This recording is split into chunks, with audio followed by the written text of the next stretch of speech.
Have you ever wondered if you could update all your Phantom session cookies at once? I have great news. Yes, this is possible and very handy.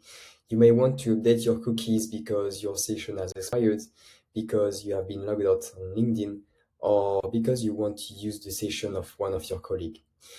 To update your cookies of the multiple phantoms, you will need to go in the setup of one of your phantom here.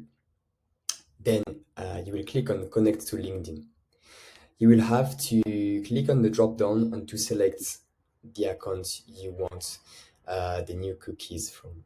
Here we'll select my name. You will click on Save and Close, and here you will have a pop-up with all the phantoms using your previous session cookies. You can select them all or just the ones you want to update. Here I will select them all and update the selection. And you just need to click on Acknowledge and you will see that all your phantoms have been updated with new session cookies. I hope it was useful. See you soon.